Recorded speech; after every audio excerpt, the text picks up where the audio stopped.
Hello, everyone, and welcome back to episode 5 of the Blues News podcast. I'm here with Jack Connor, a Fylde fan ahead of Saturday's fixture. Firstly, Jack, how are you? I'm good, mate. I'm not too bad, thanks. You had better bank holiday weekends, obviously, with the results that we've had. They've not been particularly encouraging, the performances and the results as a whole. So, looking forward to Saturday's game. Hopefully, a good crowd and a better overall quality of game, because they really have been a bit bereft of quality and of chances over the last couple of games. Yeah, well, obviously Southend played again, and just as we get into the podcast, I would like to say if my voice does sound a bit croaky, it's probably because I literally just got back from the Dagenham game. Obviously, fans watching will know what happened in that with a last-minute equaliser, so that's maybe why my voice sounds a little bit croaky. And I still haven't really got my breath back from the game, to be honest. So I think Jack, so we'll start still off. travelling back from Wealdstone as well.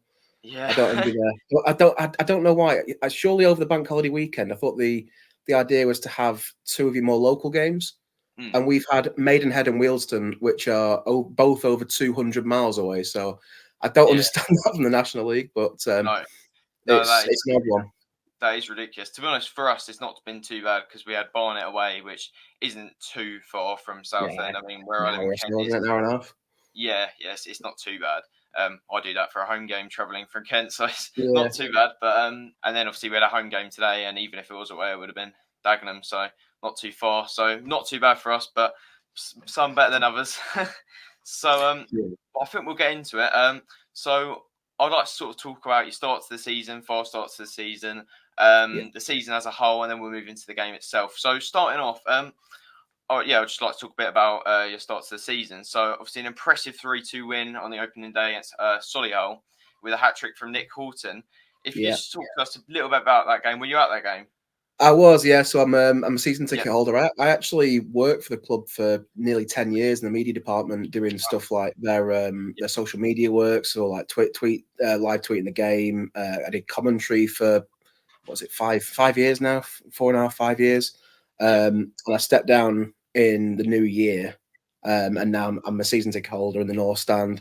It was an odd game because apart from 3 moments of absolute brilliance from Nick, it wasn't that great a game, to be honest. It was Solihull were sort of gifted both their goals. One was an own goal, and one was a well worked goal, to be fair. But we made it more easy than it should have been for them. Obviously, Nick, we know the quality he's got. He's one of the best players in this division, and 2 outrageous free kicks and a third, which is going to be up there for goal of the season for the whole league, no matter what us. So.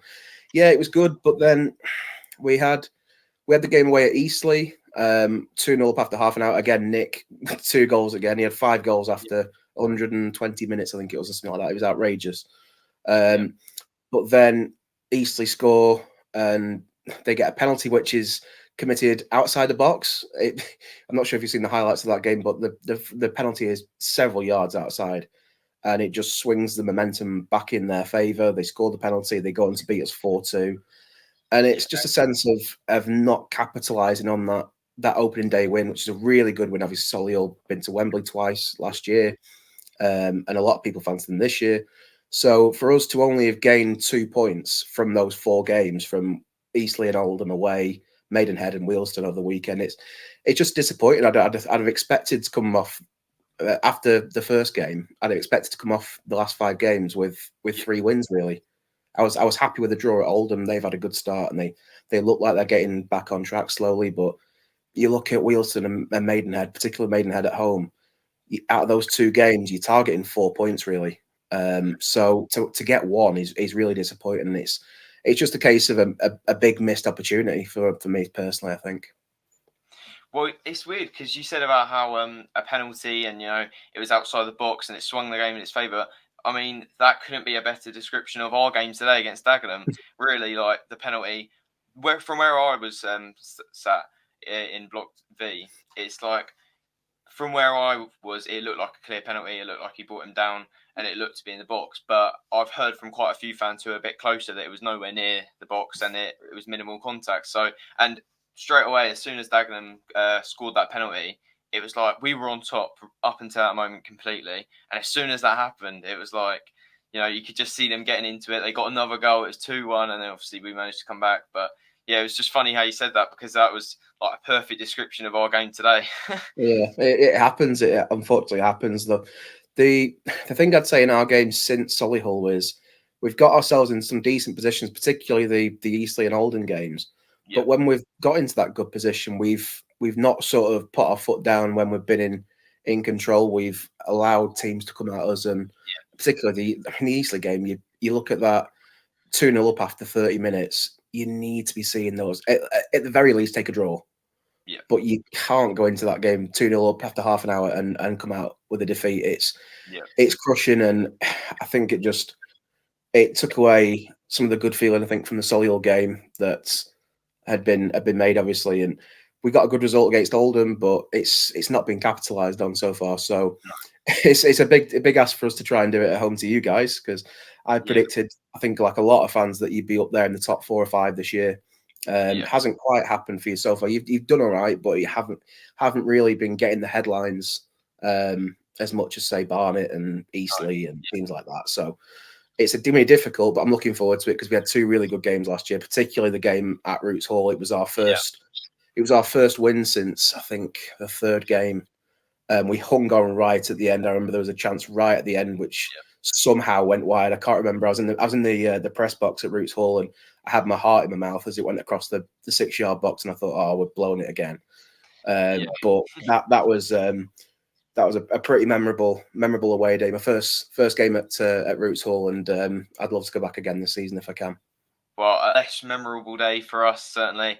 It was like, oh God, I just have really bad memories of that game. It was walking over us, and it's like, oh God, what is going on? But really, the only thing I remember from that day that was, well, maybe positive, maybe negative, either way you look at it, but in the long term, positive for the club was we had a protest about our owner before that game. I don't know if you remember. And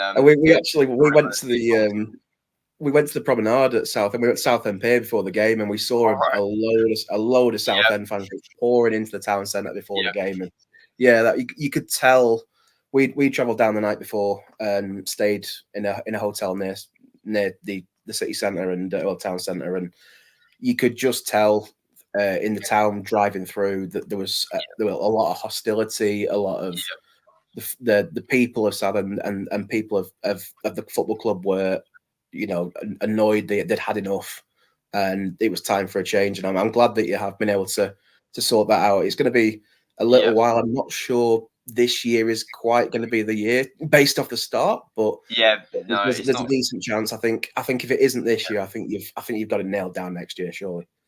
Well, it's not been the greatest of starts, but it's a funny one, this game, because obviously last time, if we were really rock bottom off the pitch with obviously our owner and everything that was going on and the protests before the game, so it's going to be a completely different experience for both teams, really, because last time you played us, we were really in the thick of it behind the scenes, but on the pitch we're brilliant. This time we're brilliant off the pitch and in the thick of it on the pitch, it seems. So it's going to be you were in the thick of it. You were in the thick of it off the pitch. We were in the thick of it on the pitch, because I think we'd won 2 of our opening.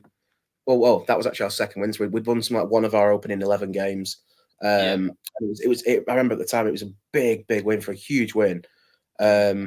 And unfortunately, Adam Murray, who's now at Eastbourne Borough, didn't last too much longer. There was about another 2 or 3 weeks. And unfortunately, he left the club. So it felt like a bit of a false dawn almost, that we'd got that win, and we'd managed to see a game out, because we'd been.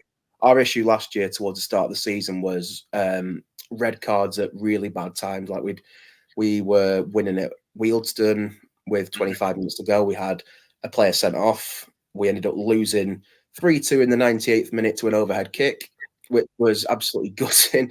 We were ahead at Barnet with 20 minutes to go, had a player sent off for the most needless of second yellow cards. We ended up losing that in the 97th minute, and it just seemed like no matter what we could do, we'd always find a way to sabotage it for ourselves. And really, when Chris Beech came in, there was a bit more stability, a bit more. I'm trying to think of the word now. Really, a bit more rigidity. We were not folding over as much for teams. We weren't handing team. We were dominating games, particularly in the first half of the season, but we were handing teams such easy goals, and it was just undoing all the good work we'd done. So really, the second half of the season was about not playing the best football, but playing football that win us games. And that's what we did enough in the second half of the year to stay up. Well, yeah, it's a funny one with Fylde because, you know, they had such a poor start, it seemed, and it was like, okay, well, they're going down then for anyone who wasn't a Fylde fan. I guess maybe even Fylde fans as well, but we all just thought, that's it, that they're going down. And then you sort of pulled it back, and in the end, actually, a really good position. And this season, a lot of people, including myself, think you'll do very well, be right up at the top of the table. So you spoke about it a bit, but what do you really think was the main reason for that poor start, and then what changed? Was it a change of because you spoke about a change of leadership and players and things? Was it that, or what was the main reason for the change? Yeah, so Adam, to be fair to him, he'll go. Adam Murray, who was our former manager, he'll go down in Fylde history because we had him from November 2022 till October 23. So we actually did less than a year. But when we brought him in, we were 11th in the National League North. We were something like 14 points off the top, and we ended up winning the league. And we went on this mad run of about 17 wins in 20 games or something like that. We went from 12th in the league up to top, managed to just about stay there. Yeah. And then we brought in good players. We were playing decent football, but there was just a naivety about some of the things that we did, like say giving away needless goals from such easy positions to defend, from getting players sent off. I think we had 4 red cards after 12 games or something like that, which is unacceptable for anyone really, I think, at any level. So under Beach, we started off really strong. We had a 4-0 win at Gateshead, which raised a few eyebrows. We always seem to get the better of Gateshead. I don't know what it is, but they can't seem to play against us at all. Yeah. And then we really battered Oldham 3-0 at Mill Farm, but it could have been more. And that just it kind of put us into a bit more contention. Then we kind of went back a little bit. Then we had games where we'd dominate, and again we'd throw leads away. And it got to Rochdale at home on New Year. We'd been beaten there 2-0 on Boxing Day, and I said to a few people, if we lose this game, we're going down. Yeah. And Danny Ormerod, who's one of the standouts from our youth team that year, he came on and scored 2 on his. I think it was his home debut, but it was his first goal for the club. Scored 2 absolute cracking goals, and it just put us. I think we'd have gone something like 8 and 9 points off safety, and it went in the end. It was about 4 that we were, and it just seemed to pull us a bit closer in, and it gave us that belief that we could do it if we went on a bit of a run. And I think we hit. I think it was 5 wins in a row around the end of January, start of February, middle of February, and it just pulled us a little bit clear. And we had a few moments where we were a bit hairy towards the end, but we just about did enough. But it was just about winning games ugly, really. We had a game against Bromley where we scored first pretty quickly, about 10 minutes in. Danny Ormerod again. And Bromley, as you know, very, very good side. Very physically strong, but they do have quality in there as well. And we rode our luck a little bit at times, but we defended really, really as a unit, and we got a really big win. And I think that game in particular for me was when I thought, yeah, we're going to do this. Because obviously Bromley were, second or third in the table? Yeah. And to knock off a team like that gave us a massive confidence boost. We went to Dorking the week after, and we beat Dorking away. We went to Aldershot in midweek, hit 5 against them. And I think we got up to about 12th or 13th after that from being bottom at New Year. It was absolutely mental. So, yeah, it was just a case of being a bit more savvy, a bit more streetwise to the National League. And, hopefully we can pick up a bit of that in the next few weeks. We've got some big games coming up, yourselves, Yeovil, York, Forest Green. Some really, really big hitters in this division. So we need to, I don't say we need to, but I'd be targeting out those 2 games to win. Out those 4 games to win 2 of them if we can. How big do you think that step up was from National North to the National League? Because you spoke about it a bit and sort of some changes they had to make. But what did you think you needed to change, and what sort of changes have you noticed between the 2 divisions? Firstly, a huge difference. Huge difference. I think teams like for Boston until today, the first few games, I think Boston realised that as well. They were playing well in games, and I spoke to a few Boston fans, and they said exactly the same as what we went through last year, where they were playing well, but they were just handing teams goals, and they couldn't score themselves. And I think you just get punished more. You just get punished more of those extra few seconds or those extra mistakes that you might make. They're punished more in the National League than they are in the National League North. And you get from playing teams like Bishop Stortford and Curzon Ashton and Peterborough, teams with no disrespect to them, but they're not Southend, they're not Chesterfield, they're not Notts County. So there's a big difference there, and I think it's just about, I'd say, gaining a squad where the players know the level. For example, we've got a few players come in now, Joe Riley and Corey Whelan, who've played under Chris Beach for quite a few years at Carlisle. They know each other well. They've got experience of the League Two and League One level. So hopefully they're going to come in and make a big difference for us. And I think it's just about getting that experience, that know-how of the level, and building from there, really. Well, you spoke about that League Two experience, and actually, when I was doing a bit of research on Fylde for the podcast, I noticed that 13 of your players, I think it was, have played at least at an EFL club level before joining Fylde. How do you think? Well, firstly, why do you think that is the case? Is that a key part of Fylde's recruitment plan? And also, how does that help Fylde as a club? I think that number might have even been higher last year, because we let a few players that had EFL experience go last year, like Sam Graham, Danny Whitehead left. So I think our recruitment plan is build a core of experienced players. For example, we've got Harry Davis at the back, who was at Crewe Alexandra, was at Grimsby, played about a decade or so in the Football League. He's still only, I think, 32, 33. So obviously Nick Horton's played in the Football League only briefly. People players like Zanzala, Riley, Whelan. They've got that experienced core, like I said, of Football League experience. And I think also using our locality to a few other Football League clubs. The Northwest is absolutely full of Football League clubs. And last year we used Bolton and Wigan quite a lot. So we had Max Conway and Nelson Kumbeni in from Bolton, who had a big difference for us. Ethan Mitchell came in from Wigan, who we've now signed on a permanent deal. Fantastic player. And I was shocked that Wigan let him go. And also using our youth system, I think for me, Fylde have one of the best youth systems in non-league. We got to, I think during COVID or just after COVID, we got to the last 16 of the FA Youth Cup. We played Chelsea at Kingsmeadow, AFC Wimbledon's old ground. And they had, to put it into perspective, we had lads from our local college play against the likes of Tino Livramento and Lewis Bate.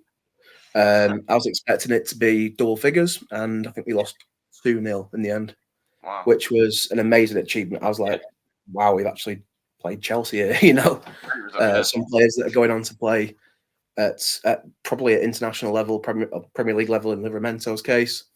And over the last few years, we've had, I think, about 10 players since about 2017-ish that have broken into the first team and had at least a dozen or so games. If you look at the squad at the moment, Danny Olmerod's from our youth team, Taylor O'Kane's from our youth team.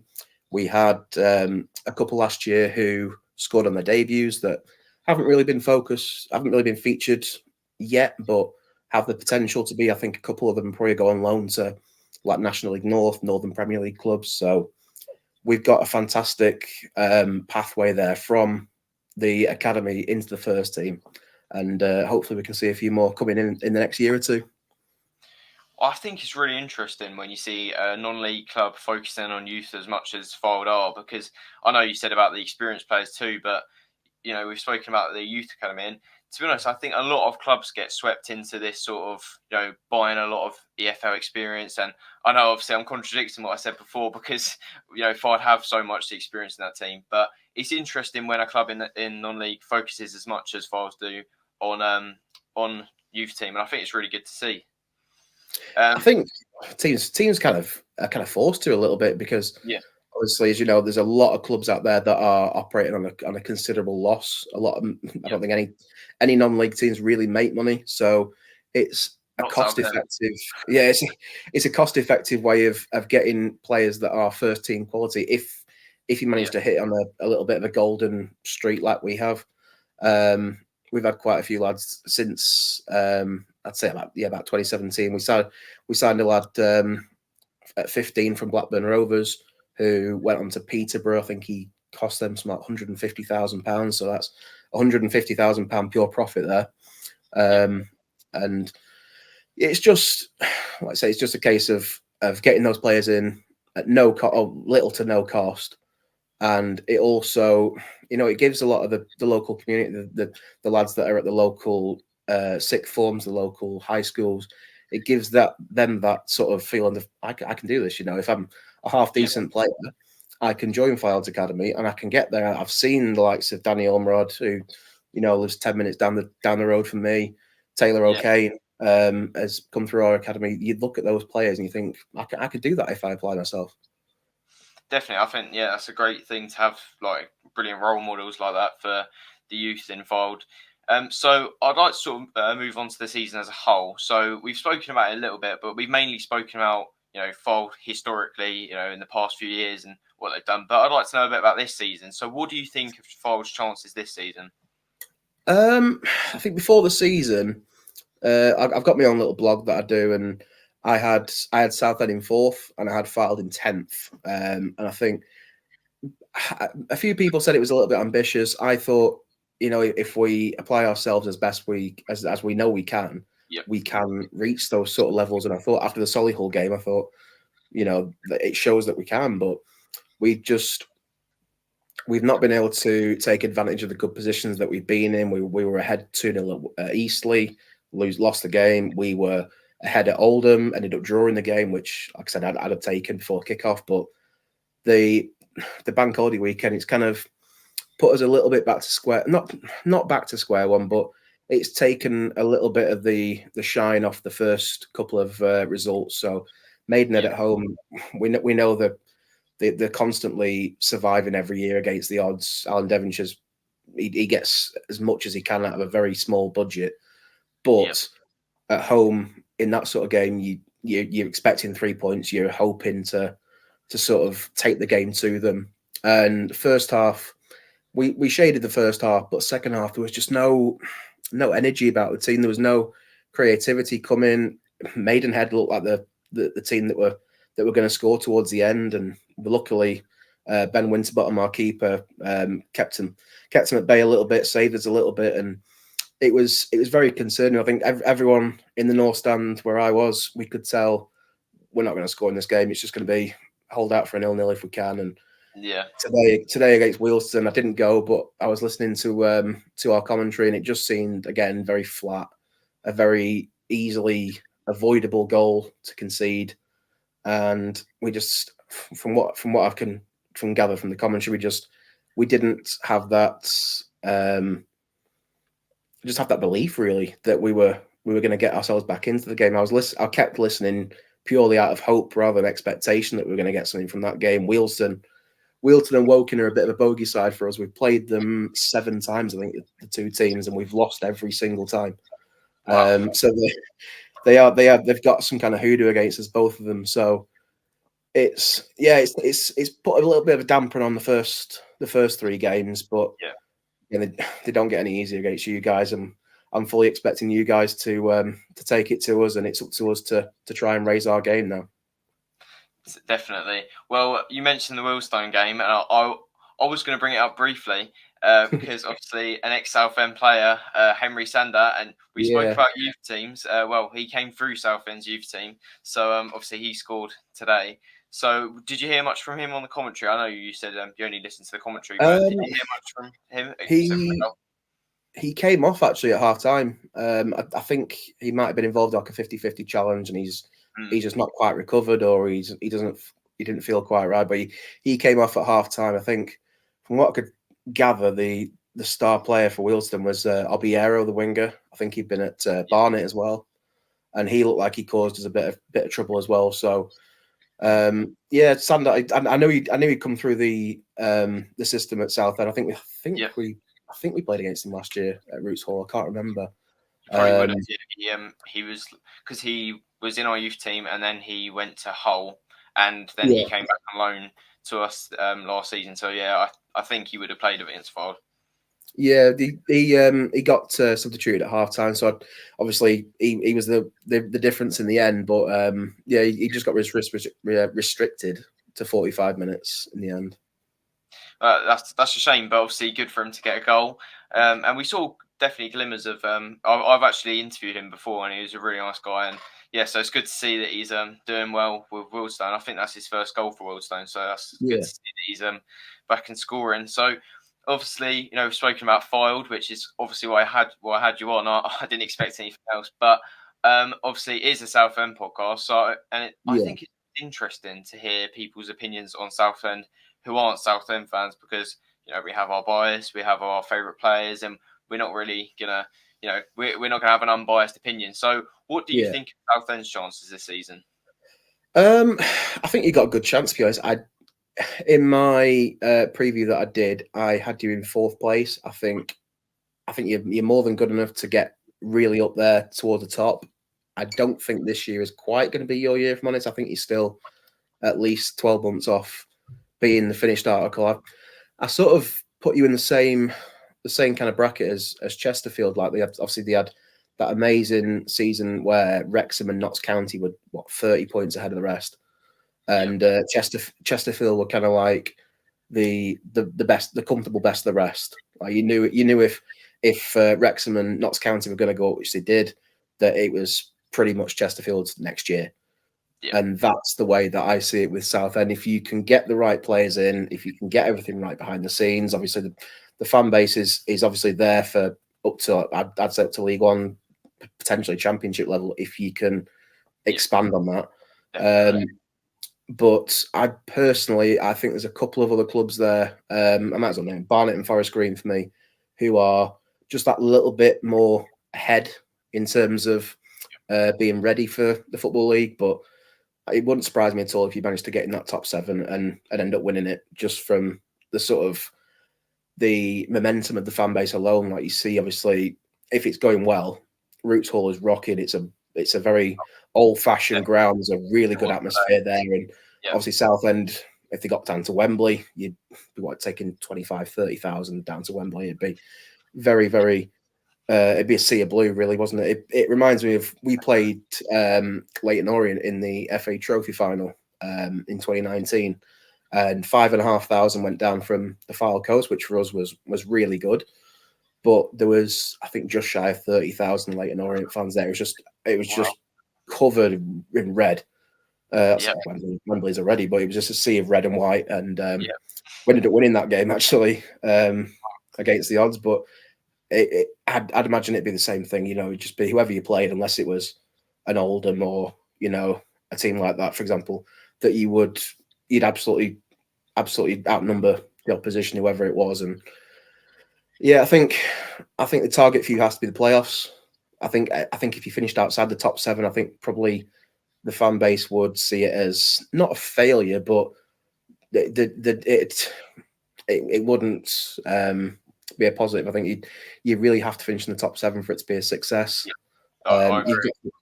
You've got for me, I think, possibly the best all-round player in the league in Gus Scott Morris. I think he's absolutely quality. I think he's scored the late winner. Not late winner, the late equaliser today, didn't he?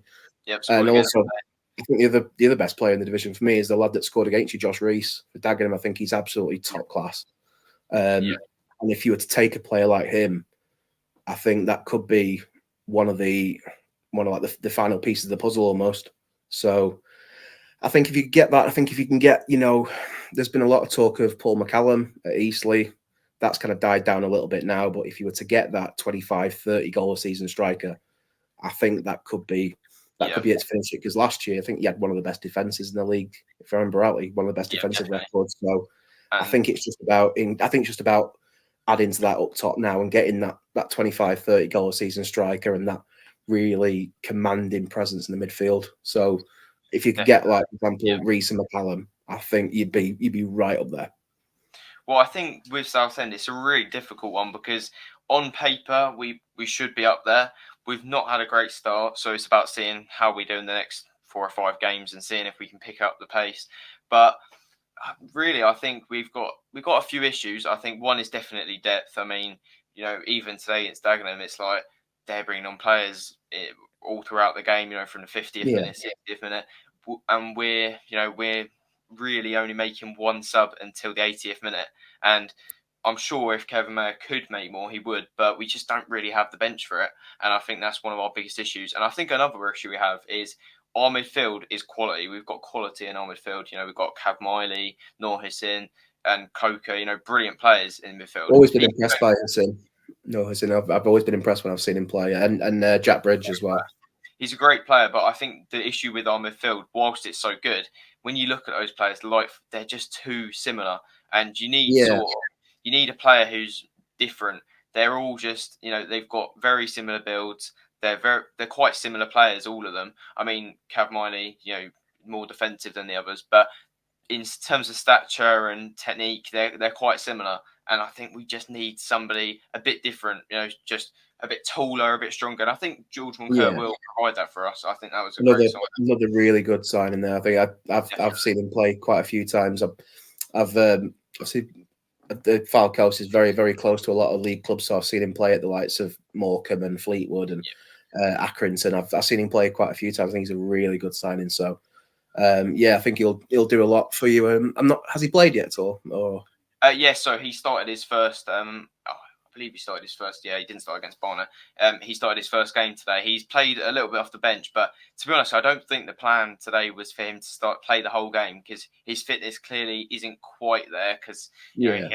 But I don't think that plan was for him to play the whole game. But he ended up playing the whole game because we got 2 midfield injuries today, with 𝗝𝗄𝗎 and 𝗏oka both going down injured and having to come off. 𝗄𝗎 managed to make it until the 80th, but so really we only had one midfielder on the bench. And this is the issue with the depth, because now if those two are out for a while, we're in a real tricky situation. Because who do we play really? Like we'd have to play like Hussein, Moncur, and Morton, and that I'm not sure if that's I'm not sure how they'll work together. And if one of them gets injured, we've got 2 midfielders, so it's definitely potentially bring Scott Morris in there because he's so versatile, isn't he? He can play pretty much anywhere, can't he? That's definitely an option, but he hasn't played there before, really for us. But it's definitely an option. I mean, Scott Morris, he can really do what he wants, so I'm sure he can play there if he wanted to. So, we've spoken about it a bit, but are there any players in particular of Southend that stick out to you? I think this is always an interesting one.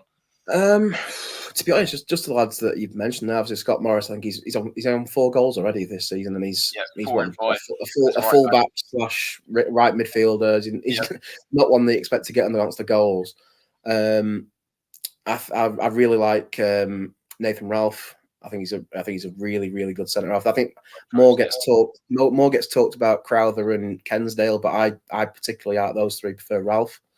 𝗖𝗎𝗓, he's probably not got the output that people will look at, but he's always wanting to look for those balls. He's always wanting to make something happen. And I think depending on if he's fit, I don't know how much he's playing at the moment, but Harry Cardwell, whether it's for you, whether it's for Chorley, he always scores against us. I don't know what it is. If we could sign him, it'd be brilliant because he'd stop scoring against us then. But he's got an annoying record of always seemingly scoring against Fylde. So you've got yourself a really good player there, and hopefully he can be that striker I was on about, where he can get 20, 25 goals for you. Definitely, I do think Caldwell is a really good player. I just think it's a frustrating one because he's really good and he's constantly doing stuff, making good passes, quick runs and things, and he's strong and tall. He's really what you'd want, but it's just, there's quite a few times when a ball will go past, it's like he should have got on the end of that. And I don't think he has the output that you maybe need from a striker. He did last season, he got really good goals, but he's only scored 1 or 2 this season, and he really should have scored a lot more. That'll change Saturday, don't worry. It'll be on 3 or 4.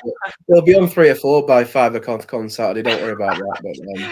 But I'm a little bit surprised that he stayed, to be honest, because I know I actually spoke to him after the game at Roots Hall last year, And I think it was, I can't remember who the player was. There was two Southend players that were on the bench just having a chat, and one of them was Harry Carbone.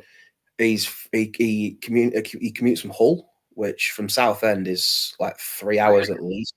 Yeah, I think I did not know that. Wow. I think he's based it. He's either based or he's from Hull. Wow. So obviously he played for Chorley for a few years, which obviously is around the corner from it, 25 minutes from us. Yeah. So it's probably easier to do that to Hull than it is from Southend. So yeah, if he did move, I could see him going back to a Northwest or like a Yorkshire club or like an East Midlands club. So I'm actually a little bit surprised that he went down to Southend because, like I said, it's a long way to go to relocate, and particularly he's not particularly young. I don't think he's about 26, 27, isn't he? Yeah, around there. He's probably not got a massive amount of years left as a pro. Yeah, so no. I was surprised that he went down to Southend, to be honest. But it's been a great move from him, obviously, and the fans love him. Yeah, definitely. Yeah, we definitely love him. It's just, he needs to just get those goals. But he got a really in the end. Actually, last season he got a really good goal tally. So he definitely has it in him. But it's just about finding his feet this season, I think. But yeah, it's interesting. One thing that I find interesting is whenever I ask people, about which players stand out to you in particular, not many people often mention our goalkeeper, Colin, which I was going to mention him, to be fair. Yeah. To be fair, I think Southend, they went on such a good run, particularly in the second half of last year, because I think the first half you really struggled. Yeah. And obviously, and D got some of the applauded. I think there was a save against Oldham, I think it was, that I saw that went a bit viral. Yeah. And yeah, whenever I've seen him play, he has stood out, and a lot of people say he is one of the top goalkeepers in the National League. So yeah, I'm expecting him to have a really good game against us on Saturday as well. But yeah, there were so many that I could have picked, to be honest. Like I said, Jack Bridge, I think, is a really good player. Noah Hussein, Scott Morris, Ralph Kensdale are all top players at this level, and hopefully, if you can keep that core for the next year or two or three, then I think you've got a really good chance of being right up there and getting back into the Football League. Yeah. Well, now I'd like to sort of move on to talking about the game itself, and obviously we've spoken quite a lot about Fylde, but I would like to talk about Fylde players that we should be looking out for. But I think we're going to have to mention one man straight away. Yeah, of course. And I think he's a player that, I think he's gone completely under the radar. I know a lot of people do talk about him, but I think he has gone under the radar as one of the best players in the league, really, because when you look at his stats, I mean, they aren't exact. Online with National League stats, they're not always the most accurate. But he's averaging about 20 to 30 goals in the past 3 seasons, which are just some crazy numbers. But really, he's not. I don't see him being spoken about on the same level that other players are. So how good has he been for Fylde? Oh, he's been absolutely fantastic. Honestly, I first saw him when he was at Fleetwood. You're going back like 10 years now. I think he's just turning 30, or he's about to turn 30, and he joined Fleetwood when he was about 19 or 20. And I thought, even then, this is a Fylde type player here. He went on loan to Chorley, scored some honestly incredible goals. He was far too good for the North. And again, when he went to Salford, then we played Salford in the National League on a Tuesday night. They beat us 2-0, and Nick just pulled the strings against us. He was just the conductor of the whole team, and he ended up falling out of favour at Salford. We signed him about a month later. Chal obviously liked what he saw. And he and Danny Rowe together, they just, some of the goals and some of the performances they put in were phenomenal. And Danny Rowe, obviously, nearly 200 goals for us over the 6 years he was here. Nick is getting to that sort of level of being worshipped at the club. He really is. I think against Southend it was his 101st goal. So he's on about 103 goals now for us, and he's an attacking mid. Yeah. I not think even as a striker, that's a midfielder, which is just crazy, to be honest. And when I was researching before the podcast, I just couldn't believe the numbers I was seeing, really, because I knew he was a great player. But when I saw the numbers, I was like, we're talking 20 to 30 goals a season, and he's been doing it for about 3 years. It's just crazy numbers, and he's got EFL experience as well, obviously with Salford, and so it's just just crazy numbers. That EFL experience was actually with Fleetwood. He was playing in the National League with Salford. Right, So he was actually let go by, I think it was 𝗝𝗄𝗄 because he didn't really fit into their thing. I think the reason that he got given was because he didn't do a certain number of kilometers per game. But if you've got the quality of Nick Hutt, you don't just give him the ball, the ball and watch him do absolute magic with it. So their loss was our gain, and I think it was the 22-23 season when Adam came in about a third of the way through. Nick tends to get a lot of his goals in big lumps. So, for example, he got the 5 in the first game and a half this season. He'll score, say, 7 in 4, and then he'll go 5 or 6 games without scoring, and then he'll do that again. And they tend to come in lumps, really. And I think that 2022-23 season, he got something like 28 goals and 13 assists. It was just outrageous. Yeah.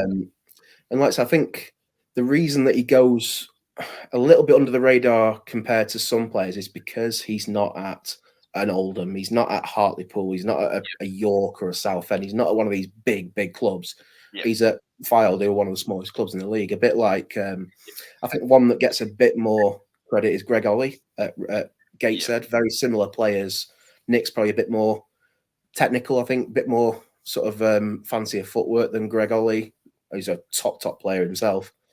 But yeah, I think he just goes under the radar for that reason. And people always say, why is he still at Fylde? Well, he's paid good money. He's not paid as much as some of the top players at the level, but he's still paid good money. He knows the club inside out. He knows the players. He knows a lot of the fan base absolutely adore him. And I've seen a lot of people say, Oldham fans are always after him, always saying we should sign Nick. And I think if he was to go there, I think he'd just become like another player for them, because obviously Oldham are a much bigger club. He wouldn't get the same sort of level of admiration, I don't think, that he would with us. And also, you'll know this as a Southend fan, as a fan of a big club at a low level, when things do go badly, the fans turn. Maybe not so much at Southend, but at clubs like Hartlepool, at Oldham, at York, for example, they really do turn on players. And I think Nick probably knows that he wouldn't get the same level of love and admiration that he does at Fylde that he might have done at another club that's in the area that's bigger, for example. What you said about fans turning, that is very true, because even with Southend this season, it is a small percentage, but there are, some fans just slating players online. It's just like, I saw someone say that we wanted Mayer out this afternoon as well. There were chances of Mayer out, and I was thinking, anybody who says Mayer out is, certainly not a proper Southend fan, or at least not what he's doing for you guys. Yeah. Oh, I know. He is. No, he definitely doesn't speak for the masses in that respect, because exactly. If it went wrong last year for any length of time, you could have been playing, Tunbridge Angels and Slough, and having a local derby against like Concord Rangers. It could have gone really badly. Yeah, yeah. Well, and I think I put out a tweet the other day just saying, like, remember the situation we were in and things, and a lot of people actually agreed, and it's definitely not all fans, but there is a bit of a split, because some fans, and I understand the frustrations this season, of course I do, it's not been good enough. The results, some of them not too bad. A win against Boston, we actually played really well there, at Roots Hall, so that was a great result. But, what a 1-1 draw versus York on the opening day, I mean, not really a bad result on paper. York are one of the teams that are going to be right up to the top of the table. So I don't think that's a bad result. 0-0 at Hartlepool, it's a clean sheet. So again, not too bad. And losing by 1 goal to Barnet isn't too bad. So on paper, not the worst results. And obviously 2-2 against Dagenham today. So not too bad. To be fair, apart from really Boston and Dagenham, you've played 3 of the bigger clubs at this level, like say Hartlepool, again, ex-EFL for 95% of their existence. York, another club that have been at league level for 100 odd years. And who was the other one as well? Barnet, obviously a smaller club, but they're a club that have been in the Football League, who have got quality players who are probably, with Forest Green, the outright favourites for the league. So you have had a tough start.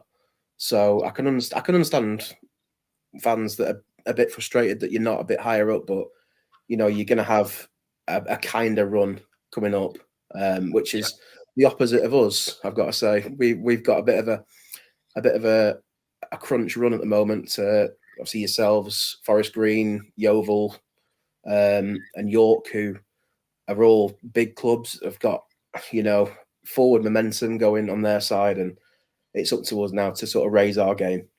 That game against Yeovil, I think, is going to be big because obviously they've just come up from the National League South. They've lost today. They've lost a little bit of momentum that they had from that promotion. So if we don't get a good result from that one, I think it'll be a disappointment. That's definitely a big game, and hopefully one. Well, I'm hoping that you would win that. So I want to move on to, you know, I've only got about one or two more things to talk about. So Yeah. I said I wasn't going to keep you long, and we're getting near 50 minutes now. But to be honest, it's been so interesting. I knew this would be a longer one, definitely, because Fylde are one of these clubs who, you know, really just came into the league, and they're an interesting club to hear about because of so many things. You know, they such different like strategies off the pitch, on and off the pitch, with, you know, the experience and youth team, and, you know, a lot of things we've spoken about. So I knew it was going to be a longer one, but one of the last. I was working there for 10 years. I could tell you a lot more. Trust me. So I could tell you so much more. Well, it's been brilliant, and I really appreciate all your answers. They've been brilliant, and it's been great chatting to you. But one thing, this is always, I say every one of these I do, because this is the third one I've done now. So I've done one with a Boston fan and a Barnet fan. So every time, this is probably my favourite thing to ask, because I think it's one of the most interesting ones. So firstly, if you could tell us a bit about Fylde's style of play, what it is, you know, and then how will that line up with Southend style of play, and, you know, how will that make for an interesting game? I'd say I've only been to 2 of the games so far. The other 3 have all been away, so there's not too much to go off this season. But going off last season, we are a team that likes to play it on deck. We're not one of these, you know, Maidenhead or Wilson that just hoof it forward and try and get flick-ons and score that way. We do like to play attractive football. We like to play very much overlapping fullbacks, and so we try and play the game how it should. Very attractive passing style. This year it's been a bit more just difficult to watch. I think we played 2 teams in Solihull and Maidenhead who are very physical sides who kind of draw you into their game a little bit. So we've not quite had that chance to show that side. I think against Southend, who you pride yourself on playing attractive attacking football as well. So hopefully that comes out for both sides, and hopefully we have a good game on Saturday. I think last year it was kind of a no contest, the one at Mill Farm towards the end, because we'd played Gateshead 48 hours before, and we'd picked up a really, really big win on a mud bath of a pitch at the time. The weather was getting to us, and we were just knackered. The lads were absolutely knackered. They just confirmed safety, so we knew going into that game that we were 90% going to lose that game just because of fitness of you guys. You'd had a week, I think, to recover from that. So hopefully this year we can give a better account of ourselves, and we can show you how well we can play. And I think after the disappointment of this bank holiday weekend, I think the lads will be wanting to go out there and prove a point and show just how well they can play. And again, I say Southend quality on the ball. They dominate possession.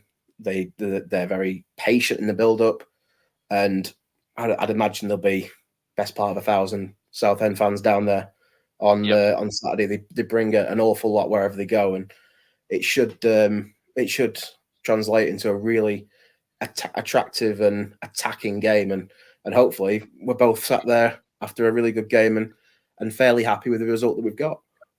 Hopefully, yeah. I think anything other than a win, I think you'd be disappointed. But well, I will come on to the result in a second. But you said about an exciting game, and I really hope it's an exciting game. And I think actually that is where a lot of frustration with fans lies, because, as you said, we're we're known for attacking, exciting style of football and going at teams. And when a team comes to Roots Hall, it's really rare for us to be on the back foot. And I think we've just been a bit defensive, and it's not really like us this season. And a lot of fans are just not really seeing that intensity, and that could be another reason. And I've been saying this a lot, really, because off the pitch, the players have got to get used to having stability, which is a weird thing to say, but when Southend haven't really been stable off the pitch for God knows how long. So when now we've actually got some stability behind the scenes, we've got a future to look ahead rather than just looking forward to next week. Will we be a club? And exactly. It's a real different thing. Exactly, and we don't really have that siege mentality. But yeah, I hope it's an exciting game, because I was saying this to my dad when we came out of the ground today, and I said, you know what, on paper, 2-2 against Dagenham, we probably should have won that game at home. We probably should have.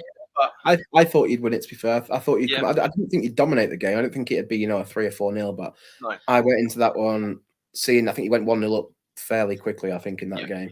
And I just thought, this is Southend's to win now. And I think if you'd have offered Southend fans a 2-2 draw after 10 minutes and it was 1-0, I think 90% of them would have been disappointed.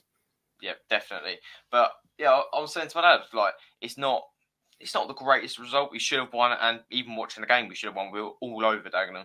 But, it's those moments where Gus Scott-Morris scored in the last minute, we came away feeling happier than I have with some wins. Yeah. Before, when we've had like a boring 1-0 win, it's like, I was probably happier today than when we won 1-0. And obviously, I want my team to win. But, I think as a fan who goes to games and stuff, you just live for those moments where you have, a little bit of excitement and you get a last-minute goal. So hopefully it's an interesting game on Saturday. Definitely. Yeah, so the context is important a lot of the time. So we've had games where we've been absolutely dominated. We've been 1-0 down, and we managed to snatch a 95th minute equaliser, for example, and it does feel like it's a win, and you get it where you'll concede a last minute goal yourself, and you feel like you've lost the game rather than drawn it. So it is that way. It's strange how it makes you feel at times, but I'm hoping that I think one thing we've had at Fylde is Nick. We've always been called a one-man team because of Nick. Obviously, of what he brings to us. We had the same under Danny Rowe when he was with us. And people were saying you're only where you are because of Danny Rowe, which, to be fair, wasn't true. We had other quality players, but because Rowe and Horton were scoring 30 goals a season, we were labelled a one-man team. I think last year, very much not the case. This year, I think from the games and the footage that I've seen, it has been more of the case. I've not really been inspired by some of the other lads, particularly going forward, like John 𝗝𝗄 last year, who for me was our player of the year last year, even ahead of Nick. Yeah. He was fantastic. Has barely really been in any of the games so far yet. He had a chance to win the game away at Oldham last week. Didn't really take it, but he, Charlie Jolly, Danny Ormerod, all really good players, really young, quality players, but they've not really stamped their authority on any of the games so far. And it has been all about, well, if Nick's not there, Nick's not on the pitch or not involved in the game, then we've not really looked like doing much. And that's something that we have to change pretty quickly, is getting those other players that we know are very good players for this division into the game and amongst the goals and contributing, because at the moment, Nick's the only one that has been. Well, finally, Jack, I think there's one more thing that I have to ask you. I think you might know what it is, and it's almost always a boring question because I usually get the same answers. But what is your score prediction for Saturday? You know what? I'm not going to predict us to win because I generally don't think we will. I would take a draw. I'd take a draw as long as it's an entertaining draw. I don't want another Maidenhead because that was difficult to watch. That really was difficult to watch. Yeah. So if I'm honest, I do think you're going to beat us. I do. I'm going to go for 2-1 Southend, and wow. Okay. I'm going to go for the customary Harry Cardwell goal. Doesn't matter if he's got a broken leg, broken neck. He's going to score against us. He just will. And the other one, I'll say Jack Bridge. Okay. And I think for us, I might as well go Nick. Might as well go Nick at the moment. But yeah, Cardwell and Bridge for Southend, I'll say. It feels wrong saying that, but I just think the way you are at the moment, you're a little bit ahead of us in terms of your development, in terms of I don't really know how to describe it, but you're in a better position than us, I think, at the moment, and you've got a bit more confidence than us, particularly after this bank holiday weekend. So, yeah, I think you'll just about edge us. Well, it's interesting you say that because I said it was a boring question because literally I think both the times I asked the Barnet fan and Boston fan, I think both answers were a draw. I do opposition Q&As that are written. They're usually draws because it's an easy answer.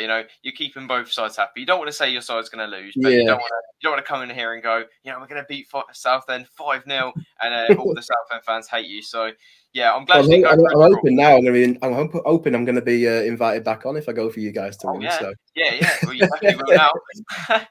Well, so I think that pretty much wraps up the episode today. I've really enjoyed talking to you, Joe. It's been really good. Really good. A lot longer than I expected, but there's nothing wrong with that. I've really enjoyed it, and I'm sure when you come to Roots Hall, you're always welcome back on. So thank you very much. I'll great to speak to you. If you want to shout out any of your socials, go ahead. Yeah, so I can't remember my X off the top of my head now. So my X is JSWC1995. So if you want to see me just talking absolute nonsense about Fylde, my other club, for my sins, I'm a Man United fan.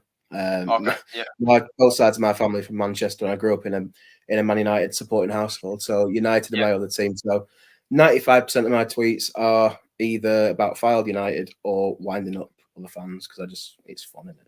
That's fair enough. It is fun. Yeah. Fair enough. Well, you won't have wound up any Southend fans, I hope, with I hope like that. So I think you're safe today. But if anybody watching has enjoyed, then please make sure to like and subscribe. I've really enjoyed this, and thank you for coming on, Jack. And I'll see you in the next episode.